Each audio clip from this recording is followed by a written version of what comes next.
इस कार्यक्रम के पुण्यार्चक हैं श्री कंवर लाल जी, महावीर प्रसाद जी पाटनी, आर के ग्रुप, मदनगंज, किशनगढ़, राजस्थान।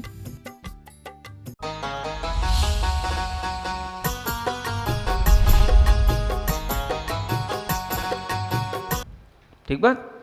महर्षि अपूर्व जी जैन जो हैं वो द्रव्य संग्रह ग्रंथ का यूएसए से स्वाध्याय कर रहे हैं।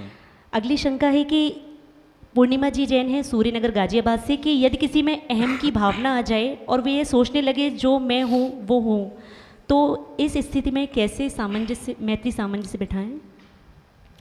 देखो, अहम की भावना आ जाए ऐसा तो सोचना ही नहीं चाहिए। अहम की भावना तो सब में रहती है और वो हर समय आती रहती है।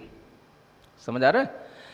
मैं जो हूँ सो हूँ, इसके अंदर भी जो हूँ की है ना, जो हम हूँ की भरते हैं, मैं जो हूँ वैसा कोई नहीं है, तो इस तरीके की हूँ की भरने से ये अहम थोड़ा हमारा बढ़ता तो है, लेकिन आपके द्वारा उस अहम के माध्यम से यदि किसी दूसरे को गिराया जा रहा है या दबाया जा रहा है तो वह हूँ की आपके लिए दुखदाई है, वो आपके लिए पाप का कारण है ना। और कभी कभी आदमी जब खुद डिप्रेस होता है तो उसे इस प्रकार की हूंकी लेनी पड़ती है कि मैं बहुत अच्छा हूं, तो उससे क्या मिलता है? उसको एक मनोबल बढ़ता है उसका। तो एक ही चीज के कई तरीके होते हैं, एक ही चीज गलत भी हो सकती है, सही भी हो सकती है, वो डिपेंड करता है कि हम उसको किस तरह से अपने उपयोग में ला रहे हैं। समझ आ रहा है? तो अहम भाव आता भी है, और अहम भाव को जो जानेगा तो वह उससे बचने की भी कोशिश करेगा। जो जानता ही नहीं कि अहम भाव क्या होता है वो नहीं बच पाएगा। इसलिए अहम भाव को जानो और उसको समझो।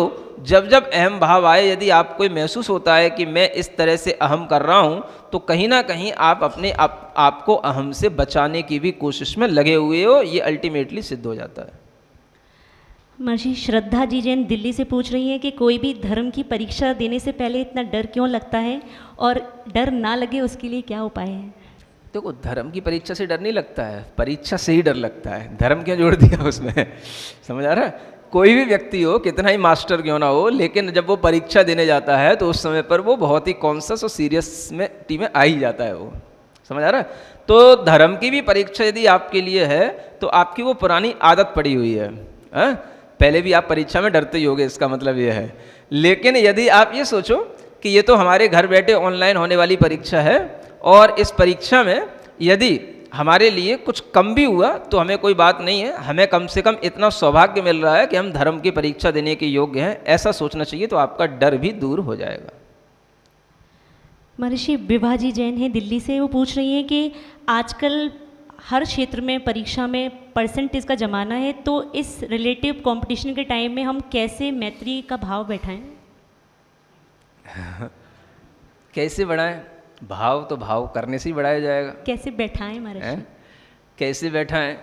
तो जब आप बैठ जाएंगे शांति से, और शांति से बैठ कर के किसी की भी परसेंटेज के बारे में विचार करेंगे, तो विचार करते करते आप अपने मन में सोचेंगे कि देखो उसका भाग्य कितना अच्छा है, उसका ज्ञान कितना अच्छा है, उसकी नॉलेज कितनी स्ट्रांग है कि उसने जो है कम भी पढ़ाई की है तो भी उसके अच्छे मार्क्स आए हैं। समझ आ रहा? अच्छी परसेंटेज आई है। ऐसा भी होता है। इसलिए हमें भी कुछ उसी तरह का पुण्य अर्जित करना चाहिए, अच्छे भाव करना चाहिए जैसा कि उसके पास में है, ऐसा सोचना चाहिए। ऐसा अगर आप सोचेंगे तो जरूर जो है आप उसके प्रति परेशान नहीं होंगे, और उससे जो है आपका मैत्री भाव बना रहेगा।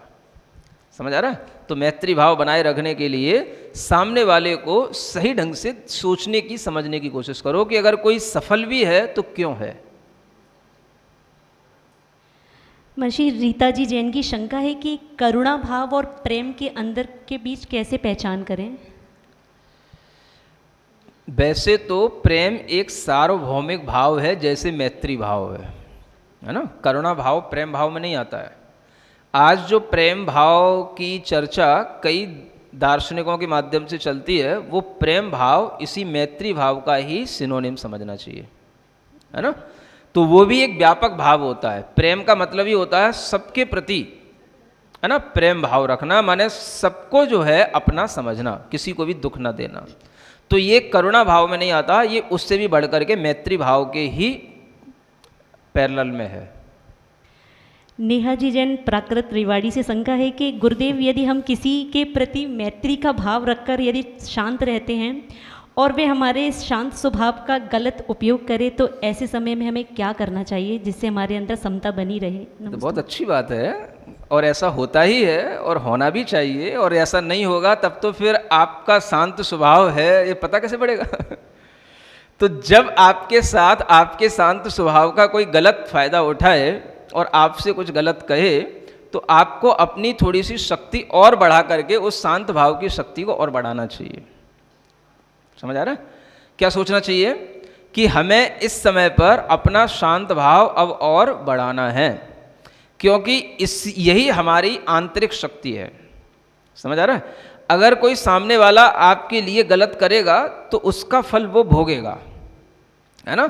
आप अगर उसके लिए कोई फल देने की चेष्टा करेंगे कि इसका गलत हो जाए, तो इतना गलत नहीं होगा, वो अपने आप होएगा। कभी कभी कहा जाता है कि जैसे किसी आदमी को, जैसे कोई नदी में जा रहा है, माने उसको चले ही जाने दो। समझ आ रहा है? रोकोगे तो वो रुकेगा नहीं, एक बार गिर पड़ेगा ना तो वो अपने आप फिर जो है उस स्थान से डरने लग जाएगा। तो कोई भी आदमी जब गलत कर रहा है तो आप अगर उसके लिए कुछ ना कर पा रहे हो तो आप अपने भाव मत बिगाड़ो, उसको गलत करने दो, छोड़ दो उसके हाल पे। जहां वो डिफीट खाएगा वहीं से वो खुद संभलेगा और वहीं से समझेगा वो, तुम नहीं समझा पाओगे उसको। तो आप क्या करो, आप तो अपनी समता भाव को, अपनी शांति को और बढ़ाने की कोशिश करो। महर्षि संजय जैन की शंका है कि सुनने में सरल तो लगता है लेकिन कठिन होता है कि परिवार के बीच हम सामंजस्य कैसे बिठा पाएं कि पर समाधान करें। सरल तो दुनिया में कुछ भी नहीं होता है, परिवार चलाना भी कठिन होता है, फिर परिवार में सामंजस्य बिठाना भी कठिन होता है, फिर परिवार में धर्म के साथ रहना तो और कठिन होता है।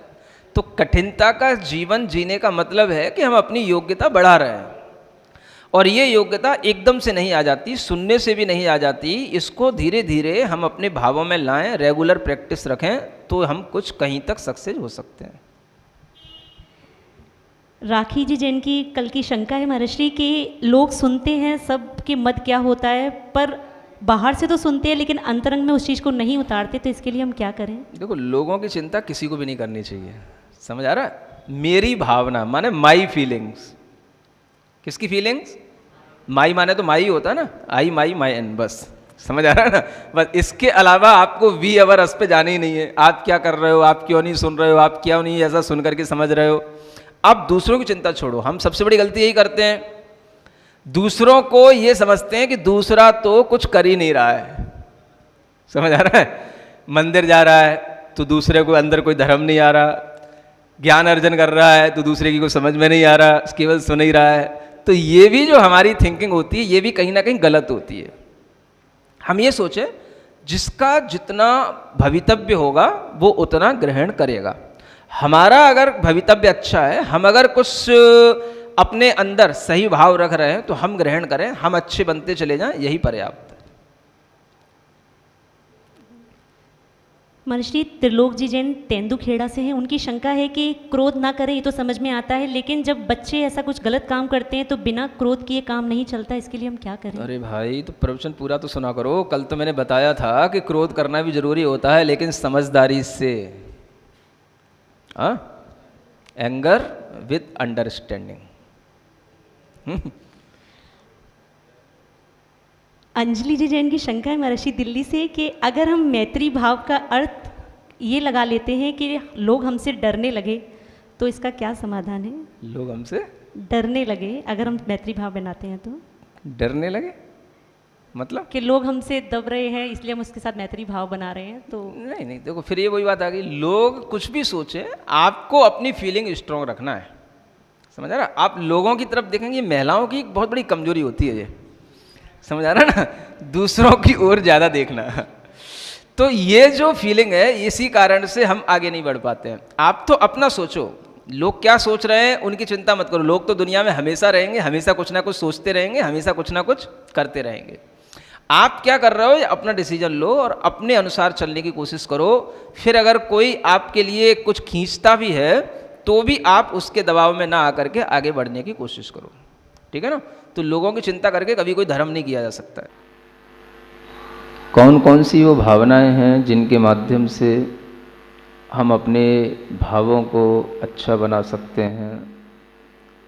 जिन लोगों से हम मिलते हैं, जो लोग हमारे आसपास होते हैं, उनसे भी हम अच्छी भावनाओं का अपना प्रभाव उनके ऊपर दे सकते हैं। वो भावनाएं हमें बताई गई हैं और वो भावनाएं जैसा गणधरों के द्वारा, तीर्थंकरों के द्वारा बताया गया, वही ऋषियों, मुनियों, आचार्यों के द्वारा हम तक आया है। और यह जो भावना का क्रम चल रहा था, जिसमें कि आप लोगों को बताया था कि एक तो है मैत्री भावना, जिसका वर्णन पहले हो चुका है। दूसरी होती है माध्यस्थ भावना, जिसका भी वर्णन पहले हो चुका है। और तीसरी थी करुणा भावना, जिसका भी वर्णन पहले हो चुका है। एक चौथी भावना बची थी, उसे आज यहाँ आपको बताना है। मेरी भावना का पाठ बहुत सारे लोग करते होंगे, लेकिन सभी को शायद ज्ञात न हो कि इसमें जिन 4 भावनाओं का वर्णन किया गया है, वो 4 भावनाएं आचार्यों ने अपने ग्रंथ में, सिद्धांत ग्रंथ में लिखी हुई हैं, ध्यान के ग्रंथों में लिखी हुई हैं। और ध्यान करने से पहले इस तरह की भावनाएं करना अति आवश्यक बताया गया, क्योंकि उसके बिना आपका मन कभी अच्छा हो नहीं सकता। तो जिन लोगों को भी कभी अपना मन शांत करने की इच्छा हो, ध्यान की तैयारी करना हो, ध्यान में बैठने के लिए मन को प्रिपेयर करना हो, तो वो लोग भी आराम से ये मेरी भावना की 4 भावनाएं जो हैं, इनका अपने मन में चिंतन ला सकते हैं। संस्कृत हमें जब ज्ञान में नहीं आती तो हिंदी में भी हम इन भावनाओं को पढ़ सकते हैं। तो चौथी भावना जो बची थी, उसी का व्याख्यान आगे किया जाना है। यहाँ लिखा हुआ है, गूढ़ी जनों को देख हृदय में मेरे प्रेम उमड़ आवे, बने जहाँ तक उनकी सेवा, करके यह मन सुख पावे। हों नहीं कृतघ्न कभी मैं, द्रोह न मेरे उर आवे, गुण ग्रहण का भाव रहे नित, दृष्टि न दोषों पर जावे। ये इतने अच्छे भाव हैं कि ये हमारे व्यावहारिक जीवन के लिए बहुत उपयोगी हैं। चौथी भावना है गुड़ी जनों में प्रमोद भाव रखना।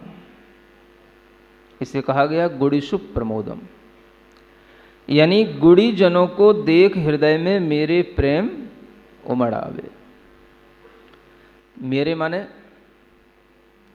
जो भी पढ़ रहे हैं उनके लिए, जो सुन रहे हैं उनके लिए, हर उस आत्मा के लिए जो अपने अंदर गुणों को ग्रहण करना चाहता है, उसे भाव करना ही होता है कि मेरे अंदर गुणों के प्रति एक रेस्पेक्ट कैसे आएगा। तो वो तभी आएगा जब हम गुड़ी जनों का रेस्पेक्ट करेंगे। क्योंकि गुड़ कहाँ मिलेंगे? कोई बाजार में तो नहीं मिलेंगे, आपके घरों में तो नहीं मिलेंगे, किचन रूम में तो नहीं मिलेंगे। गुड़ कहाँ मिलेंगे? कोई ना कोई गुणवान व्यक्ति में ही तो गुड़ मिलेंगे। तो गुणवान व्यक्तियों को देख कर के मन के अंदर क्या भाव आना? उनके प्रति एक प्रमोद का भाव आ जाना, मुदित हो जाना, चेहरा खिल जाना और उनके प्रति एक आदर भाव से उन्हें ग्रहण करने का भाव करना। ये कहलाता है गुड़ी जनों के प्रति प्रेम भाव। सुन रहे हैं ना? प्रेम का मतलब गले लगाना ही नहीं होता है। ये तो अपनी कल्चर में है ही नहीं कि अगर किसी से प्रेम उमड़ा हो तो उसको गले लगाया जाए। समझ आ रहा है? प्रेम का मतलब प्रमोद भाव है यहाँ पर, और प्रमोद का मतलब होता है कि जैसे ही हमें कोई गुणी व्यक्ति दिखाई दें तो उनको देख करके हमारा चेहरा खिल जाए।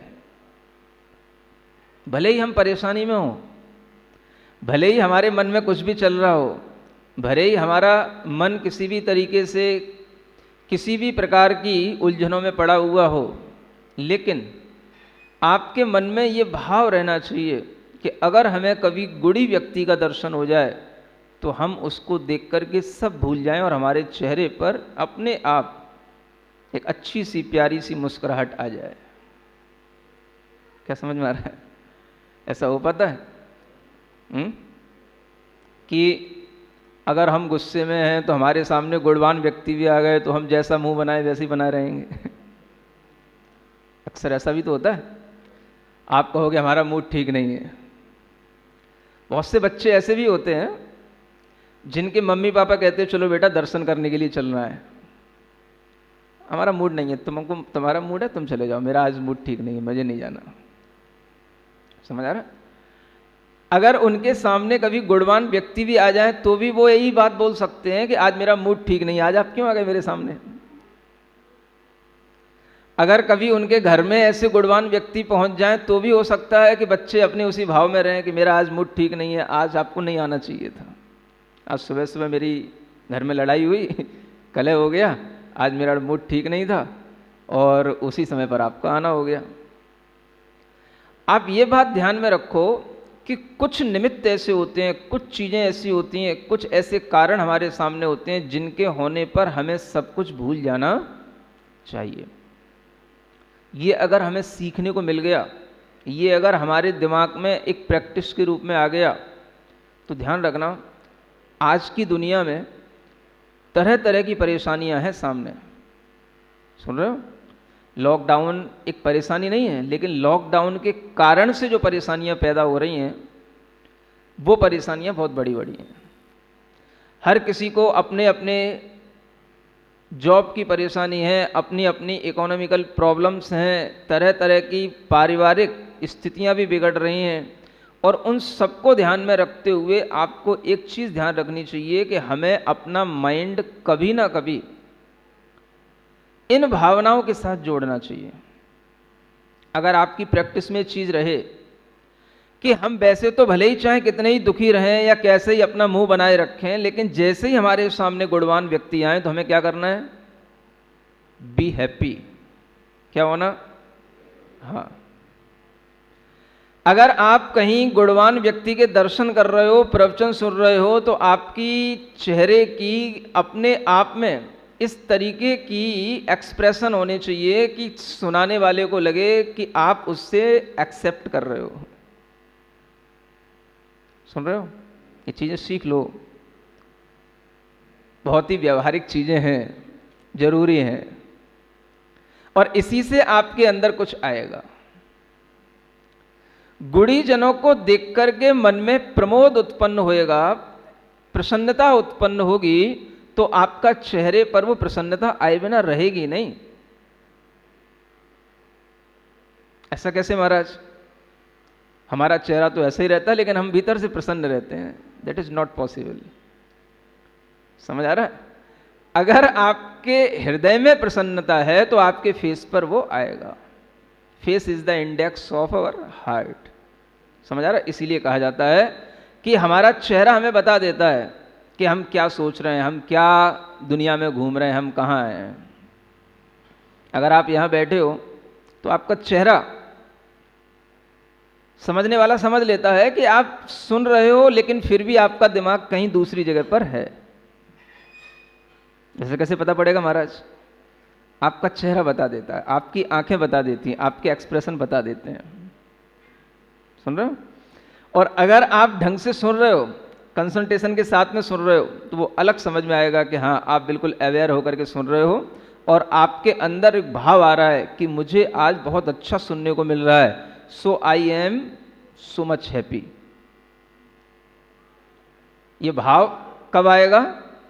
जब आप गुणीजनों के प्रति एक आदर का भाव अपने अंदर रखते होगे। जो गुड़ी लोग हैं उनके प्रति आपके मन में एक आनंद का भाव रहता होगा, तब अगर कभी आपको वे गुड़ीजन मिल जाएंगे तो आप बहुत अपने पुण्य को सराहोगे। महाराज बहुत समय से सोच रहा था आपका दर्शन हो जाए, बहुत समय से सोच रहा था कब हमें मुनि महाराज का दर्शन होगा, कब हमें गुड़ीजनों के दर्शन होंगे, आज अचानक से हो गए, मेरा बहुत बड़ा भाग्य है। ये फीलिंग किसी और के लिए नहीं है, माई फीलिंग, मेरी भावना। समझ में आ रहा किसकी भावना है ये? हाँ, हर किसी व्यक्ति की भावना, मेरी भावना, मेरी अपनी फीलिंग्स ये होनी चाहिए। अगर इस तरीके की फीलिंग्स होने लग जाएंगी, आपका माइंड कभी भी अगर थोड़ा भी डिस्टर्ब होगा और आपके लिए इस तरीके का कोई संयोग बन जाएगा तो आप अपने लिए वो सारा का सारा दुख भूल जाओगे और आपका माइंड अपनी एक हैप्पीनेस की जो स्टेट होती है उसमें आ जाएगा। ये कितनी जरूरी चीज़ है आज के समय पर। आपको कब कब हैप्पी होना है, कब कब आपकी फीलिंग बिल्कुल पॉजिटिव होना है। आप सोच भी लोगे तो भी बहुत देर तक नहीं रह पाओगे, लेकिन अगर आपको यह पता है कि अगर हमें गुड़ीजनों का दर्शन हो जाए तो हमें जरूर प्रसन्न होना है, यह हमारी कंडीशन होनी चाहिए। क्या समझ में आ रहा है? मतलब कि जब जब हमें गुड़ीजनों का दर्शन हो हमें प्रसन्नता का अनुभव हो, और ये प्रसन्नता ही वो चीज है जिससे आप कुछ गेन कर सकते हो, आपके अंदर कुछ बदलाव आ सकता है। आप कभी महसूस करके देखना, आपका मन भले ही खराब हो, लेकिन अगर आप कभी अगर मान लो नकली भावों में भी अगर आप अपने चेहरे को प्रसन्न बनाने की कोशिश करोगे तो भी आपके अंदर से बहुत कुछ दुख चला जाएगा। कब? अगर मतलब असलियत में आपका चेहरा प्रसन्न ना हो रहा हो तो भी आप उसको प्रसन्न बनाने की कोशिश करो। प्रैक्टिस करके देखना कभी, आपका बहुत कुछ दुख दूर हो जाएगा। सुन रहे हो? और अगर वास्तव में यदि आपने अपने मन से प्रसन्नता ले आए तो फिर कहना ही क्या है। बहुत जरूरी आज के समय में हम किसी भी प्रकार की परिस्थितियों से गुजर रहे हों, मन का खुश रहना ये बहुत जरूरी है। और कोई भी दुनिया में ऐसा व्यक्ति नहीं है जो आज ढंग से सुखी हो, कोई उसको कोई दिक्कत ना हो, सबको कुछ ना कुछ बनी रहती है, चिंता सबको पड़ी रहती है। वो चिंता ही आदमी की स्माइल को गायब कर देती है। नहीं तो आप कहोगे महाराज कौन ऐसा व्यक्ति है जो खुश नहीं रहना चाहता, लेकिन क्या करें, हमारी परिस्थितियां ही ऐसी कि हम खुश रह नहीं पाते हैं, कोशिश भी करते हैं तो नहीं रह पाते हैं। ऐसी बात नहीं है, आपने प्रैक्टिस नहीं की। अगर आप प्रैक्टिस करोगे तो आपके लिए यही मेरी भावना हमेशा खुश रखने का कारण बनी रहेगी। लेकिन आपको पता होना चाहिए गुड़ी व्यक्ति कहते किसे हैं, गुड़ी का मतलब क्या होता है। अगर आप इस गुड़ शब्द की इंग्लिश ढूंढने जाओगे डिक्शनरी में तो आपको मिलेगा इसका नाम मेरिट। क्या बोलते हैं? हाँ, आप लोग जब बोलते हो ना तो बड़ी व्यवहारिक भाषा में बोल देते हो, हाँ मेरा बेटा मेरिट में आ गया, मेरिट लिस्ट में आ गया। मतलब क्या हो गया आपको पता नहीं। मेरिट का मतलब क्या होता है? मेरिट माने गुण होता है, डिमेरिट माने दोष होते हैं। समझ आ रहा है? अगर आपको इस तरह के गुण मिल रहे हैं, एक जगह पर परीक्षाएं होती हैं। जब हम आचार्य महाराज के पास में थे तो आचार्य महाराज बताते थे कि उधर कर्नाटक की तरफ जब किसी को नंबर मिलते हैं, अंक मिलते हैं, तो उसको गुण बोला जाता है। सुन रहे हो? महाराष्ट्र की तरफ, कर्नाटक की तरफ, मतलब जब बच्चों को इधर अपन क्या बोलते हैं, हमें नंबर मिले, नंबर मिले, उधर क्या बोलते हैं, हमें गुड़ मिले, गुड़ मिले। समझ आ रहा है? तो ये गुड़ का मतलब क्या है कि हमारे अंदर जो कुछ भी क्वालिटी थी वो जब सामने आई, लोगों ने उसको देखा तो हमें भी प्रसन्नता हुई। ये उसकी हम गुणवत्ता है। समझ आ रहा है? लेकिन यहां पर वास्तव में गुड़ का मतलब क्या है, गुड़ीजनों से मतलब क्या है? जो व्यक्ति सदाचारी हो, जो व्यक्ति शाकाहारी हों, जो व्यक्ति नम्रता का स्वभाव रखते हों, जो व्यक्ति कभी किसी से कलह करने का भाव नहीं रखते हों, जो व्यक्ति अपने आप को बड़े बड़े काम करने के बाद भी अपने को छोटा समझते हों, जो व्यक्ति हमेशा अपने से बड़ों के प्रति नम्र बने रहते हों, जिनके अंदर शिष्टाचार हो, ये गुणी व्यक्ति कहलाते हैं। सुन रहे हो? अब अगर आपको ऐसे गुणी व्यक्तियों को देखना है तो फिर आपके अंदर तभी वो चीज देखने में आएगी जब आपको ये भाव होगा कि हाँ, ये क्वालिटी अच्छी है और अगर हम इसके प्रति रेस्पेक्ट करेंगे तो ये क्वालिटी हमको भी मिलेगी। और आज के समय में तो सबसे अच्छा गुण क्या है? जो व्यक्ति हमेशा खुश रहता हो, ये भी एक बहुत बड़ी क्वालिटी है। सुन रहे हो? किसी भी प्रकार की विपरीत परिस्थितियों में भी इरिटेट नहीं होता हो, यह आज के समय की एक बहुत बड़ी क्वालिटी है। और ऐसा व्यक्ति आपको मिले तो आप उसकी प्रशंसा करना। बहुत अच्छे आदमी हो आप, क्या नाम है आपका? आप इतने खुश कैसे रहते हो? ऐसा कौन सा बिजनेस है, ऐसा कौन सा आपका परिवार है जो आपको इतना खुश बनाए रखता है? कभी आप उससे बात करना, मिलना। समझ आ रहा है? ये व्यवहारिक जीवन में यदि आपको खुश रहना है तो अपनी क्वालिटी को और डेवलप करने के लिए आपको ऐसे क्वालिटेटिव पर्सन को ढूंढना होगा। समझ में आ रहा है?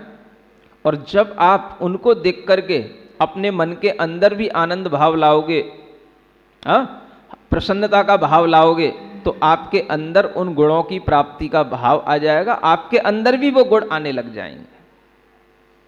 आप किसी को आदर्श बना लो, सोच लो कि बस हमें ऐसा करना है, तो वो ऐसा आपके साथ होने लग जाएगा। ये तो हुआ हमारे लिए व्यवहारिक जीवन में जीने वाली बात। व्यवहारिक जीवन में ये सदाचार, शिष्टाचार, नम्रता का स्वभाव, ये सब चीजें बहुत ही उपयोगी हैं। क्षमा का भाव, मृदुता का भाव, जो हमारे अंदर 10 धर्म हमें बताए जाते हैं, वो 10 धर्म सारे के सारे गुण हैं। सुन रहे हो? लेकिन हम उन्हें गुण की ओर कभी देखते हैं? गुण के रूप में कभी नहीं देखते। हम हमेशा बस 10 धर्मों की जाप जपेंगे जब 10 लक्षण परवाएंगे तब। अब बताओ, आप क्षमा गुण है कि नहीं? फॉरगिवनेस एक क्वालिटी है कि नहीं आदमी की? ह्यूमिलिटी, हम्बलिटी, ये क्वालिटी है कि नहीं आदमी की? जो आदमी नम्र है, क्षमावान है, सरल है, संतोषी है, समझो वो कितना गुणवान व्यक्ति है। समझ में आ रहा है? तो गुणी जन का मतलब यही होता है जिसके अंदर इस तरह की क्वालिटी हो। क्षमा हो, मृदुता हो, ऋजुता माने सरलता हो, शौच माने लोभ नहीं हो, संतुष्टि हो। ऐसे गुण अगर हमें किसी में दिखाई देते हैं तो हमें उन गुणी जनों को देख करके क्या होना? प्रसन्न होना। अब प्रसन्न होने के लिए कौन सी आपके लिए इलेक्ट्रिक लाइन आप में फिट की जाए तब आप प्रसन्न होंगे? हैं? कौन सा कनेक्शन आपको लगवाया जाए, कहाँ से तब प्रसन्न होंगे? प्रसन्न तो हम हो सकते हैं अगर हमें पता हो कि ये प्रसन्नता का कारण है तो। समझ में आ रहा है? तो आप देखो कि यह प्रसन्नता अगर हमारे अंदर आने लगेगी तो हम अपने आप को भीतर से गुणी बनाने लग जाएंगे, हमारे अंदर भी गुण आने लग जाएंगे। इसलिए यहां लिखा है, गुणी जनों को देख हृदय में मेरे प्रेम उमड़ आवे। प्रेम कैसे उमड़ता जानते हो? कभी आपने गाय और गाय के बच्चे को खेलते हुए देखा है? नहीं देखा? गाय देखते नहीं आजकल? देखना कभी, है ना? केवल गाय ही नहीं, कोई भी बच्चा हो किसी भी पशु का, मनुष्य के बच्चों की बात नहीं कर रहा मैं, ये तो सब मोही होते हैं, है ना? कभी आप देखना, पशुओं के भी बच्चे होते हैं, चाहे भले ही वो सूकर का ही बच्चा क्यों ना हो, बिल्ली का ही बच्चा क्यों ना हो। आप देखना कभी उनको गौर से कि उसकी माँ अपने बच्चे को देख करके कैसे गोदी में लेती है और कैसे उसको अपने पास में बिठाती है, कैसे उसका शरीर चाटती है। समझ आ रहा है? और जैसे ही वो अपना बच्चा मान लो कहीं दूर चला गया हो, वो वहाँ से आवाज़ लगा रहा हो और उसकी माँ ने सुन लिया हो, माँ उसको दिख गई हो, तो देखना फिर वो बच्चा कैसे माँ के पास में आता है और माँ उसको कैसे बच्चे को लेकर के उसका प्रेम उमड़ता है। इसको बोलते हैं मेरे प्रेम उमड़ आवे, घुमड़ आवे। हाँ, ऐसा होता है कभी? हो सकता है आप कहोगे हमें तो ऐसे कभी गुड़ी व्यक्ति ही नहीं मिले तो हम प्रेम क्या उमड़ेगा। कहाँ मिलेंगे गुड़ी व्यक्ति आपको? कहाँ ढूंढने जाओगे गुड़ी व्यक्तियों को? कैसे समझोगे, कैसे ढूंढोगे? हाँ, ये 10 लक्षण धर्म को धारण करने वाले गुड़ी व्यक्ति सामान्य से गृहस्थ भी हो सकते हैं, कोई अविरत सम्यक दृष्टि भी हो सकते हैं, कोई भी व्रती भी हो सकते हैं, कोई महाव्रती भी हो सकते हैं, लेकिन महाव्रती तो नियम से होते ही हैं। समझ आ रहा है? अगर वास्तव में उनके अंदर महाव्रत हैं तो अगर हमें ऐसे गुण व्यक्तियों को देख करके हमारे अंदर प्रमोद का भाव आएगा तो हम भी उन्हीं के जैसे चरित्र को प्राप्त करने के लिए अपने मन में भाव बना लेते हैं। ये प्रेम उमड़ने का मतलब ऐसा होता है कि हमारे मन में अपने आप प्रसन्नता का भाव आ जाए। उनके प्रति कोई भी हमें कटुता नहीं रखना है। कटुता रखने के लिए दुनिया में बहुत सारे लोग हैं। उनके प्रति क्या रखना? प्रेम भाव, स्नेह भाव, उनके प्रति हमेशा आदर का भाव। इस तरह से यदि हमारी मानसिकता बनने लग जाती है तो हमारे अंदर गुणों को ग्रहण करने का भाव आता है। ये सबसे जरूरी चीज है कि हम गुणवान बने। दोस्त तो आपको जगह जगह पर मिल जाएंगे, लेकिन गुणी बनना ये बहुत बड़ा पुरुषार्थ है। बने जहां तक उनकी सेवा करके यह मन सुख पावे। अब ये उससे भी बढ़कर के बात हो गई। एक तो गुणी व्यक्तियों को देख करके प्रसन्न होना, और प्रसन्न होने के बाद में अगर वो हमें कभी मिल जाएं, उनसे हमारा परिचय हो जाए, उनकी हमें निकटता मिल जाए, तो उनकी सेवा कर पाए हम, किसी भी तरीके की सेवा। और उनकी सेवा से भले ही हमें पसीना आ रहा हो, लेकिन मन खुश होना चाहिए। पसीना तो शरीर की चीज है, निकलता रहेगा। नहीं समझ आ रहा है? शरीर है, गर्मी है तो पसीना तो आएगा ही, और कोई भी सेवा करोगे तो पसीना भी आ सकता है। कोई दिक्कत नहीं, पसीना तो रोजाना ही निकलता है। क्या बात हो गई, एक गिलास पानी और फिर पी लेंगे बाद में जाके। पसीने में क्या हो रहा है? कोई अमृत तो निकल नहीं रहा है। तो सबसे बड़ी चीज है कि अगर हमें सेवा में कभी कष्ट भी महसूस हो, सेंस क्या है यहां पर, सेवा करते हुए भी यदि हमें कभी कष्ट भी लगे कि आज हमें बड़ा कष्ट हो गया है ना, मतलब मुझे बहुत ही मेहनत हो गई, या मैं आज सेवा में थोड़ा सा ज्यादा थक गया, एग्जॉस्ट हो गया, तो भी आपके मन में प्रसन्नता का भाव रहे। देखो, मुझे इस सेवा का जो सुख मिला ये बड़ी चीज है। सेवा हर किसी को नहीं मिलती है। सुन रहे हो? समझ में आ रहा है? अच्छा, अच्छे ढंग से आ रहा है कि नहीं आ रहा है? आप कभी भी किसी की सेवा करोगे थोड़ी तो कष्ट तो होगा ही, लेकिन उस कष्ट में आपको कष्ट नहीं देखना, शारीरिक कष्ट नहीं देखना। क्या देखना? मन को आज बड़ी प्रसन्नता हुई, मन खुश हुआ। और अगर आप हमेशा इस तरह का भाव करोगे कि मन खुश हुआ, तो आप कभी भी शारीरिक कष्ट को कष्ट गिनोगे ही नहीं। एक सबसे बड़ा फायदा इससे ये होगा। समझ में आ रहा है? हो सकता है आपके माता पिता ही आपके घर में गुणी हो। कभी आपको दिखता नहीं कि माता पिता भी गुणवान हो सकते हैं? बच्चों से कहेंगे नहीं, माता पिता कहाँ गुणवान होते हैं? ऐसा भी नहीं है। माता पिता भी गुणवान होते हैं, उनके भी गुण देखना, उनके अंदर भी कुछ क्वालिटी होती हैं, देखना।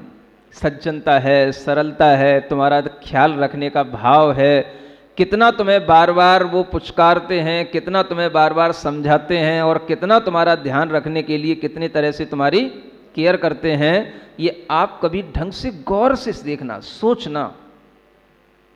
हम सोचते कहाँ हैं, और इसीलिए तो हमारे अंदर एक बहुत बड़ा दुर्गुण पैदा होता चला जाता है। हों नहीं कृतघ्न कभी मैं, द्रोह न मेरे उड़ आवे। सुन रहे हो? एक बहुत अच्छी चीज बताने वाले हैं। कृतघ्नता मेरे अंदर कभी नहीं आना चाहिए। कृतघ्नता जानते हो? एक कृतज्ञता होती है, एक कृतघ्नता होती है ना? कृतज्ञता का मतलब होता है जिन्होंने हमारे साथ अच्छा किया,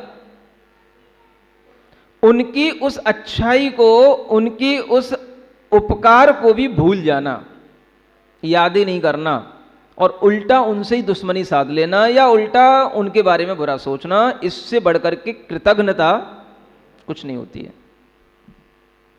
समझ आ रहा है? आज के बच्चे जरा सोचें, हमें अगर अपने माता पिताओं में कोई गुण दिखाई नहीं देते हैं, कोई क्वालिटी नजर नहीं आती है, तो क्या हम उनके प्रति कृतज्ञ हो सकते हैं? अगर क्वालिटी नजर नहीं आएगी तो हम उनके प्रति कृतज्ञ नहीं होंगे, कृतज्ञ नहीं होंगे। समझ में आ रहा है? कृतज्ञ का मतलब जिसने हमारे ऊपर उपकार किया है उसके उपकार को मानना, स्वीकार करना, याद करना कि इनका हमारे ऊपर बड़ा उपकार है। इसका नाम है कृतज्ञता, एन एटीट्यूड ऑफ ग्रेटिट्यूड इसको बोलते हैं। समझ आ रहा? ये चीज बहुत दुर्लभ क्वालिटी है। ये आचार्य पूज्यपाद महाराज ने सरवार सिद्धि में लिखा है, ये बहुत दुर्लभ गुण है ये। समझ आ रहा है? नई छैडाला में भी मैंने लिखा है, अगर आप कभी पढ़ो तो आपको पता पड़ेगा कि जैसे स्थावर से त्रस पर्याय प्राप्त करना कितनी दुर्लभ है, तो लिखा है कि गुणों में कृतज्ञता गुण प्राप्त करना ऐसे दुर्लभ है। समझ आ रहा है?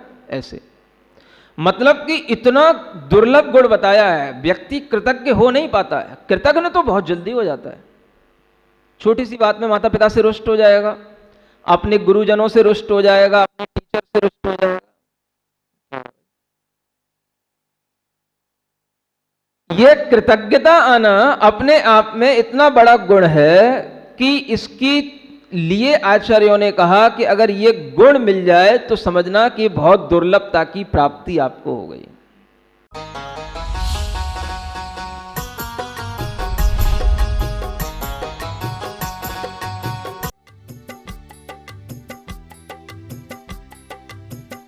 इस कार्यक्रम के पुण्यार्चक थे श्री कंवर लाल जी, महावीर प्रसाद जी पाटनी, आर के ग्रुप, मदनगंज, किशनगढ़, राजस्थान।